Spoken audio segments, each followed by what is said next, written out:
விண்ணும் மண்ணும் விரிகதிர் மதியும் கண்படும் அனைத்தும் கவினுறப் படைத்தாழுகின்ற வல்லவனாம் எல்லாம் வல்ல ஏக இறைவன் அல்லாஹுவின் தூய திருப்பெயராம் தொடங்குகின்றேன். ஆயிரத்தின் அருள்கொடை அண்ணல் முஹம்மது ஸல்லல்லாஹு அலைஹி வஸல்லம் அவர்கள் மீதும் உடைய வாழ்க்கையை பின்பற்றி வாழ்ந்த நன்மக்கள் நம்மவர்கள் மீதும் அல்லாஹுவின் அன்பு மருளும் பொழியட்டுமாக. பேர்மிகுந்தோரே, புனித நிலையிலே நோன்பு துறக்கின்ற ஒரு தருணத்தை நாம் அடைந்திருக்கிறோம். நோன்பு நம்மை சிறுக சிறுக செதுக்குகிறது.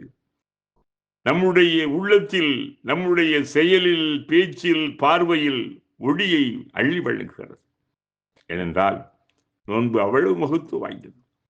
நாம் பெற்ற ஒரு பெரும் செல்வம் இஸ்லாம்.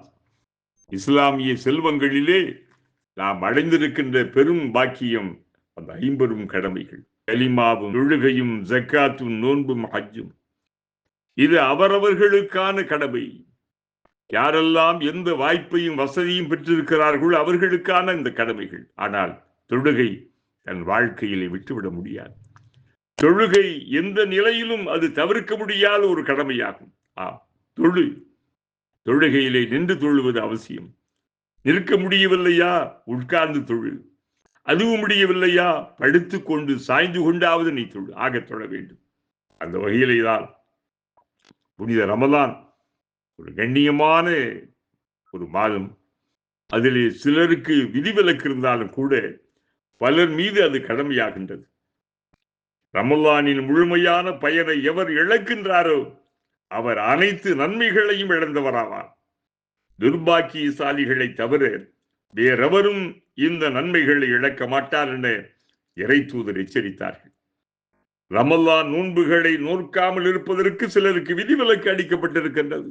ஆம், கடுமையான நோயினால் பீடிக்கப்பட்டிருப்பவர், நோன்பு நோற்றால் நோய் அதிகமாகிவிடும் என அஞ்சுகின்றவர், பயணம் செய்து கொண்டிருப்பவர், மாதத்தீட்டு அல்லது பிரசவத்தீட்டு உள்ள பெண்கள், நோன்பிருப்பதால் தன் குழந்தைக்கு ஊர் ஏற்படும் என அஞ்சும் பாலூட்டும் தாய், நிறை மாத கர்ப்பிணியாக இருக்கும் பெண், இவர்களுக்கு நோன்பிலிருந்து விதிவிலக்கு அளிக்கப்பட்டுள்ளது. ஆனால் இவைகளிலிருந்து நலம் பெற்று விட்ட பின், தூய்மை அடைந்து விட்ட பிறகு தவறிப்போன நோன்புகளை இவர்கள் கல்லா செய்தாக வேண்டும், பின்னர் நோற்றாக வேண்டும். முதுமையின் முடிவை தொட்டு ஆடி அடங்கி போய் படுத்த படுக்கையாய் கிடக்கும் வயோதிகரும், இறா பிழைக்கு இரையாகி நோயாளியாகும் அவள் கிடந்து அழுந்துகின்றவர்களும் இனிமேல் நோக்க முடியாது என்ற நிலையில் இருக்குமையானால் அந்த நோன்புக்கு ஃபிதியா, நஷ்ட ஈடு கொடுக்க வேண்டும். நோன்புக்கு பதிலாக ஒரு ஏழைக்கு உணவு வழங்க வேண்டும், வசதி இருப்போம். இஸ்லாத்தின் ஆரம்ப காலகட்டத்தில் நோன்பு கடமையாக்கப்பட்ட துவக்கத்தில் அந்த மக்கள் தொடர்ந்து நோன்பு நோற்று பழக்கமில்லாத காரணத்தாலும் கடமைகளை பற்றிய உறுதி அவர்களின் உள்ளத்தில் புதிதாக வேரூன்ற தொடங்கியதாலும் அவர்களை ஒரேடியாக நெருக்கி சிரமம் தரக்கூடாது என்ற காரணத்தால் நோன்பு நோற்க சக்தி பெற்றவர்கள் ஃபிதியா வழங்கி நோன்பிலிருந்து விதிவிலக்கு பெறலாம் என்ற சலுகை ஆரம்பத்தில் இருந்தது. ஆனால் பின்னர் எவர் அந்த மாதத்தை அடைகின்றாரோ அவர் அவசியம் நோன்பிருக்க வேண்டும் எனும் இறை கட்டளை அறிவிக்கப்பட்ட பின் இயலாதவர்களுக்கு மட்டுமே சலுகை உறுதியாக்கப்பட்டு விட்டது. இஸ்லாத்தின் ஆரம்ப காலகட்டத்தில் நோன்பு திறந்ததிலிருந்து இஷாவுக்கு முன்பு வரை உண்ணுதல், பருகுதல், மனைவியுடன் உறவு கொள்ளுதல் இவற்றை முடித்துக் கொள்ள வேண்டும் என்ற விதி இருந்தது.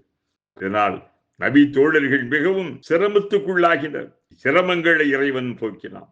இன்னும் வெளியற் காலையில் வெள்ளை நூலையும் கருப்பு நூலையும் தெளிவாக பிரித்தறிய முடியும் வரை நீங்கள் உண்ணுங்கள், பருகுங்கள் என்ற இறை கட்டளை பிறந்தது.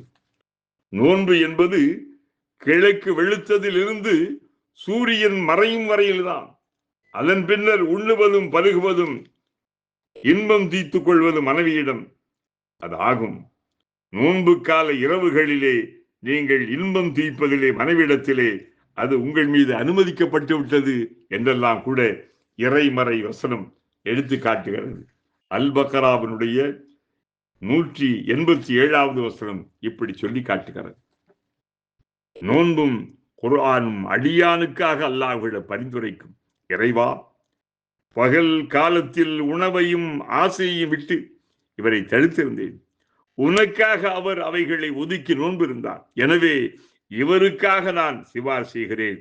எனது பரிந்துரை ஏற்று இவரை மன்னித்து மகத்தான மறுமை பேற்றை தருவாயாக என்று நோன்பு கூறு. உறங்க வேண்டி இரவு வேளைகளில் உறங்காது இவரை நான் தடுத்திருந்தேன். உனது அருள் மறையாகி என்னை அவர் எடுத்து ஓதிக்கொண்டே இருந்தார். எனவே அவருக்காக நான் பரிந்துரைக்கின்றேன். எனது பரிந்துரை ஏற்றுக்கொள்வாயாக என்று குர்ஆன் கூறும். தூய்மையான இவ்விரண்டின் பரிந்துரையையும் இறைவன் ஏற்றுக்கொள்வான். திருநபி அவர்களுடைய திருவாக்கியத்தை கவனித்தீர்களா?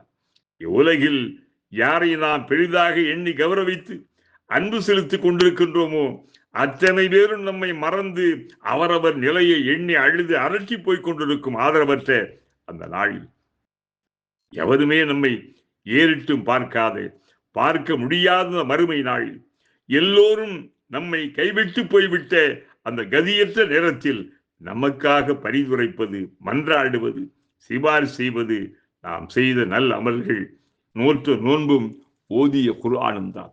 இனிய பண்பாளர்களே, நம்முடைய துவா கபூலாகின்ற, அங்கீகரிக்கின்ற ஒரு நேரம் வந்துவிட்டது. அல்லாஹ்விடத்தில் இதயபூர்வமாக துவா கேளுங்கள். அவனன்றி நமக்கு யார் இருக்கிறார்கள்?